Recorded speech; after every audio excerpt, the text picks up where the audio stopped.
to the 52 Scott Podcast for another episode of Black Friday. I'm your host, K Money, and in the building with me, my co-host, Freddie G, Slash, and Comedian 96. Collectively, we are the Mind of Men. You can find us on Twitter at 52 Scott Podcast, Instagram and Facebook, the 52 Scott Podcast. And if you're on YouTube, please don't forget to like and subscribe. Welcome, fellas, to another Black Friday. Today, man, I thought we talk about black fathers. In my opinion, man, I feel like when the black father is mentioned, it's a lot of negativity that goes along with it. But truth be told, there are a lot of good black fathers out there, and I wanted to make sure that they got their flowers. We're all fathers here on this podcast, and I don't know if I know we all didn't grow up with the father in our household, but a couple of us, I think the fathers were present, and that's mainly kind of what you hear about when you speak about the black father. How he's absent from the household for whatever reason, and how he's non-existent in his child's life. Well, times have changed, and I've observed a lot of black fathers stepping up and they doing their damn thing, and I don't hear enough, I think, being said about the positive things that I think black fathers are doing nowadays, right, versus how and what we used to hear 30 to 40 years ago. So let me start out with some black fathers are more likely to live apart from their children than white fathers. But when they do live with their children, they are often more involved in their child's lives. Do you guys agree with that? I agree. I agree. What reason do you think a black father that's living in the household would not be involved with his child's, be involved with the children? I believe that if mom is tying one hand behind dad's back, then that can make dad not be involved with the child in a way that he would, because mom kind of babies the child, or whether it's a girl or a boy. Right. Mom kind of babies the child a little bit, always in mama bear mode. Okay. And so I believe that could make dad be like, you know what? Every time I say something, you stepping on my toes. She steps on my toes or undermine what I say. So now let me just bag out and not say or do what I would normally say or do if she didn't step on my toes. Let me ask you all this. Oh, go ahead. I'm sorry, comedian. I would say this is one I've seen personally. This back in the day, though. I don't think it happens now. Possibly, but I don't know. I had an uncle, and mom and dad there, but it was my cousin, and it was her dad and her mom, which would be my uncle and aunt. He worked a lot.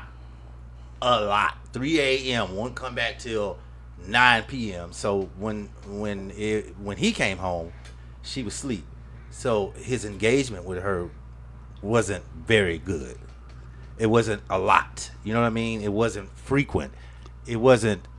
He was there, but he wasn't there. He's more of a provider because it's back in the day type stuff. And that's what we're known for mainly is being providers. But like I stated early on, I'm seeing a lot of black fathers that are being more than just providers. They're stepping up, and I'm seeing them drop kids off to school, even just in regards to dealing with the children in the household, as far as making sure they got a bath in, they're being fed, things of that nature, things that you don't necessarily expect a father to do, because it is part of their responsibility. They're just not known for doing it. Let me ask you guys this: do you think there's a certain time when a child is born that a father should step up, or it's okay for him to step up, day one, like just caring for an infant, and I mentioned bathing, because please keep in mind, if a father has a daughter for a child, bathing them can be kind of critical and very sensitive depending on, who you're dealing with as your spouse. So do you think it's okay for a father early on to be hands-on with the children, regardless of the sex? Yes. Yeah, hands-on, definitely. Now, when it comes to bathing, once I believe that once a girl gets a certain age, and that age is early. Yeah, I agree. Two, 3 years To old. me, Yeah. it's almost like once they start talking and walking. Yeah, Yeah, that's Two, it. 3 years Right. old. Yeah. I have a granddaughter that old, and I'll tell you, when she comes and stays with me, using the bathroom and bathing and stuff like that. You I'm give her tell that you- respect. Yeah, and I let her have the bathroom Right. on her own. Uh, all I'll do is I'll turn the light on for her if she, so she can see. Of course, she can't reach the light switch. But here's the deal: if she used the bathroom, let's just say she does a number 2. She doesn't wear diapers. She's potty trained. But of course, when a number 2 is involved, there's some other issues that you have to do to make sure she's properly clean. Right. I take her off the toilet and put her in the tub. I run the bath water. So get in the tub when you finish. Oh, Clean so you yourself make her up. take a bath after Yeah, she. because I'm not. She's 3 years old. I'm not doing that because I don't want her to think that that's normal for somebody else to be doing it. And man wise, Right. you One say, let your advice. mama do that, but I'm not gonna do it. And you, my granddaughter. But it's just the thing of her mental. Well, I guess the word I'm looking for would be subconsciously. Knowing that it's not right for a man to touch you Right, there. right. You know what I'm saying? Regardless so I of don't do who it. he is. You know what I'm saying? And again, that's my granddaughter, and I will not do it. So yeah, at a Yeah. certain age, There's certain exactly. when You it shouldn't comes be to sex, you shouldn't be doing that. The man shouldn't be touching the young girl, no matter what. No matter what. Yeah. Period. Yeah, and I would say this for not for my oldest daughter, but my youngest daughter, and I think some people practice this. The earliest is usually about 3 months. With my daughter, my youngest daughter, her mom did not allow anyone, not her siblings, not visitors, to come see the new baby because of their immune system. Right. So it was just her and the baby for 3 months. They were together. The kids didn't come in the room, nothing. They had to knock. They wanted to see mama. So a lot of people carry that because of their immune system, but usually after the 3rd month, I'll say up to about maybe 1.5, 2. That's the only time we should be bathing it. That's some very valuable advice, fellas. As far as the immune system, that's kind of normal. I don't think anybody should be taking a newborn out. Couple of weeks after they've been born, but this younger generation definitely is operating different, good and bad. But like I said, I do see a lot of more black fathers, being hands-on, which is a positive thing to see. I just not hearing about it is my thing. Here's the thing. Let me say something too, and I want to say this in light of the things that I've been seeing here lately when it comes to black fathers. Now, here's what I don't like. When black fathers are involved, what I don't like is I don't like other races speaking on a black father being involved in their child's life. And I definitely don't like it. I'm talking about speaking negatively. Okay. And I definitely don't like it when black folks speak negatively about a black father being involved in their child's life. Now, let me give examples. I got an issue with with people talking about LeBron James and how the active role he played dealing with Bronny getting to where he is today. And there's nothing wrong with dad being a dad to help son navigate his way. That's the way it should be. Throughout this thing. I also have an issue with the way Shedeur Sanders had been handled. And you got Deion Sanders, who coached this kid all of his life, helped him navigate these waters called the NFL. And so I have an issue with people speaking on this father being a father. Being a father, exactly. I have an issue with how people. I don't care about all of the bravado and the confidence and the ego and all that stuff. I don't give a damn about that. When it comes to LeVar Ball and how he handled his sons, and getting them to what they need to be, and he's being active in their life and helping them navigate. And and one other before I finish here, Richard Williams. I have an issue with people talking about Richard Williams being involved, how he was involved in Serena and Venus.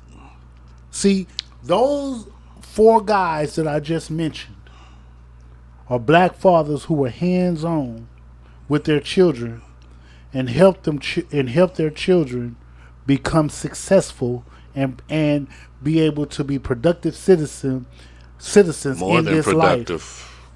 More You than know, productive citizens. Yeah, and so but you get a lot of people outside the black community speaking negatively of it because they're not used to seeing Exactly. black men being hands-on and involved in their children's life, and that's a problem. And I really got an issue when black folks do it. Shut the hell up. And I'm glad you brought that up, Freddie G, because I can only think of one white family in the sports world that, where it was, is that nepotism? Yep. Where that was involved with the Mannings, and you've never heard anything negative about Archie Manning and how he dealt with his sons. But like you just mentioned, Freddie G, you mentioned four fathers that were hands on from day one with their children, and they're becoming successful citizens in the sports world and in the craft that they're doing. So it shows that it's nothing bad about it. So I don't understand why the negative flack is being given or being received. But again, that's what society has us used to, not believing, but just thinking that the black father not necessarily is non-existent, but when he is existent, what good is he for? And let me give another one outside, Go ahead. Outside of sports. Denzel Washington. Oh, another good example. Another great example. Not only is he got a son in front of the camera, but he also got a son behind the scenes. The Wayans family. Yes, sir. The whole damn family.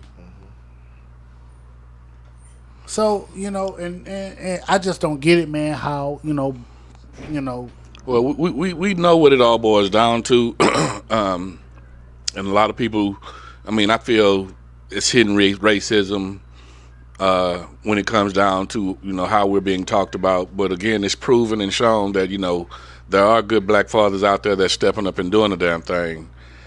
I wanted to touch on some numbers. 44% of black fathers live apart from at least one of their children, compared to 21% of white fathers. This difference is even more pronounced when considering fathers with younger children. 32% of African American fathers living apart from children under 5, compared to 10% of white fathers. We were just mentioning how, and the examples you gave, Freddie G, were examples of successful fathers that were in their children's lives. But, you do have fathers that have been incarcerated and have gotten out and have been very productive in their child's life. Now, being incarcerated is only one reason I could think why a father wouldn't be living with his child or children, or if he's divorced and had previous children in a previous relationship, and he's remarried. That I can see him not living with the child in that instance. But can you guys think of any other reasons why a father wouldn't be living with the child other than, being divorced, or if they're not in good with the child's mother? What reason would they have not to be living with the child, if any? Man, it could be. And I know it's a variety of reasons, Yes, but a variety of reasons. even though they're not living with the child, there's no reason that they shouldn't be involved. At some point in time, they should still be coming around. That's true. Yes. I do agree. And that's the point I'm trying to make. There are a lot of fathers that, the government has made it very difficult for them to be in a household, for one. But we've kind of overcome that, I think, and that's why we're seeing more and more fathers being hands-on. But those that have been dealt a bad hand, like I say, there are some that have stepped up and are still doing their job, and I pray, and I'm tipping my hat to those gentlemen and I Man, let me say this, okay, man. appreciate it. Go ahead. So, check this out. For fathers who've been incarcerated and you're no longer with your children's mother or your child's mother, there's no excuse not to be a father and not to come around your child. I know someone personally, and me and this brother is like super duper cool. We damn near walk the same walk and talk the same talk. We damn near can finish each other's thoughts. I know somebody personally that was incarcerated and was able to come home and play an active role in his children's life. So, for fathers who are incarcerated who get out and say that, man, I ain't got no money, so I can't come around, or I ain't got nothing to give them, you don't need a lot to play an active role. Whatever that role may be, however it is, just be consistent with it. Right. And what I've heard from children is, it's not about the money, Dad. It's a dad that I knew about. Don't want him to speak his name. It's about the time. His children say it's the time. That's all they really care about. Man, you can go take them to the park. It's free to go to the park. I think when they're younger, it's more about the time. But Right. as they get older, the time is still valuable, but they're looking at it.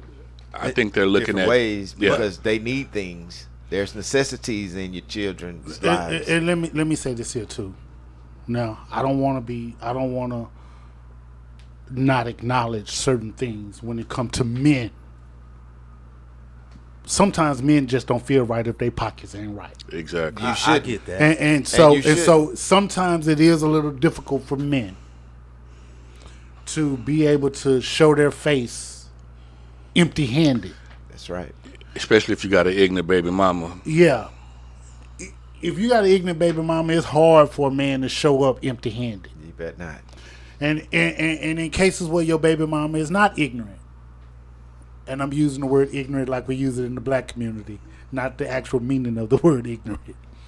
But if your baby mama is cool, sometimes it's still difficult for that father to show up empty-handed because he doesn't have anything. Hell, he might not even have a car. And you know what, Freddie G, what you saying right now, those are definitely issues that'll keep a man away from his child. Yeah, I mean, and that's on a small scale. Yeah. Now there are some men, like the guy I mentioned earlier, that I'm really cool with. I watched that guy get on the bus just to go see his kids play. Well, his kid play sport and his daughter cheerlead. I watched that guy catch the bus and do that. right. See, so that shows there are no excuses, but it is hard, if you don't have a pocket full of money or money, period. Because children will ask you for things, and you don't want to be the one saying, I can't do this, I can't do that. So I can see why it would be hard for them to, to want to visit if they didn't have any finances at all. But that should still not be an excuse. However, that is one of the main reasons right there is lack of finances. Right. I'm sorry, Comedian 96. I think I cut you off. No. I was saying that's what's up. I was just commending the guy, his friend, getting on the bus to go see his kids, because that's not often. You will see that. If they ain't got no ride, they ain't got no money, they ain't going. Let me ask you guys this: the importance of being a father. Fatherhood. I took great pride in becoming a father. That's one of my greatest achievements. I like to think it was one of my greatest achievements, becoming a father, and just the sense of pride that I display, and just hearing dad, the word dad, that at a certain point, it makes you feel some type of way. So, I took great pride in being a father. And I definitely wanted to be an example and set an example for my kids. However, things don't always work out the way we wanted to work out the way we may have planned. Yes. And that could kind of deter us from being the father that we know we can be versus the father that we end up becoming. I know y'all have seen this before, where the kids, because they not around the dad that much, they don't call him dad, they call him by his first name. Now that I find that offensive, honestly. Very. Speaking. I see it though. I Yeah. know y'all seen it before. I hate when I see kids calling their parents by the name. You know, if anything, you go call them Mr. or Mrs. whatever the last name is or first name is, but not by the first name. You know, that's just a lack of respect. Right. And they need to be set straight when that happens. You know, because if you don't correct them, it's going to continue. That's right. And that's what I think to me, that means this is all the more reason why, if it's the dad being called by his first name rather than being called dad, that's all the more reason why he should step up, because that sense of disrespect is printed right there. Exactly. But usually they step up when it's too late. Remember, kids want to grow up with their parents, right? That's but right. once you get to an older age, 18, 19, 20, and you try to step in and It try doesn't to even matter at that be point. dad at that Yeah, point, it's too late. I ain't gonna say I it's can too late. understand. It's just harder. It's harder, a lot harder. Yeah. I mean, but it's still an opportunity. As long as you know you're above ground, it's never too late. And I'm experiencing that firsthand, to be honest with you. You know, like I say, I was a very present father. However, the relationship that I have with my kids isn't exactly how I wanted it or planned it to be. But, you know, I haven't given up, and you know, I know as long as I'm here and I know as long as they're here, there's an opportunity for it to be mended, and you know, we can still salvage it and develop a relationship. And I think, you know, a relationship with both parents is extremely important, but I feel the father's existence, and I could be biased in saying this, but I know we only have one mom, one mother, but you know, nobody can be here without that seed being planted. You know, that's where we play that important role. We plant that seed, so we play a valuable role and a very important role, not in just planting the seed, but once that seed is born, you know, we play an important role in how that child develops. So our absence leaves a sense of void in children's lives if we're not present. So I think it's extremely important that you be present and do whatever you can to be in your child's life as early as you can. Don't, you know, we're going to face obstacles, but don't let that be an excuse. And we're quick when shit is going wrong. You know, you're quick to give up on things because it's easy. It's too easy. But you know, when you have that responsibility, you definitely have to step up and do what's meant, because nobody asked to be here. You know, they may be planned, but you know, neither one of us have asked. We didn't have a way to ask to come into this world. You know what I'm saying? So I don't blame my father for not being existent in my life. You know, I'd use that and try to channel it and motivate myself on the type of father that I could have been. I challenged it and challenged myself to be the type of father that I thought and felt that my kids needed. Not saying that it was the right way or the wrong way, but I knew, you know, that I was definitely a present father, and I hope that I made the time that I did spend in my children's life. I hope I made some type of difference, and I made some type of impact to where when I do leave this earth, that you know, they remember me for something good and valuable that they're carrying on and being productive while they're living their lives. And I hope when they have children, they remember some of the things that I tried to teach them and Right. you know, teach their children, you know, pass it on down. That keeps the legacy of his The family. legacy, there you go, the legacy. So, like I said, man, this show mainly, I just wanted to talk about the black father, because I just don't hear enough good being said about the black father. And my black fact, man, I just wanted to, again, just give my flowers to all black fathers out there that's stepping up and doing the damn thing, and keep it up, and don't let anything deter you from being that staple and that king in your child's life. Peace out. this concludes another Black Friday episode. And be sure you tune in next week for another dope episode of Music Monday with Slash. Don't forget to follow us on X, formerly known as Twitter, at 52 Scott Podcast, Instagram and Facebook, the 52 Scott Podcast.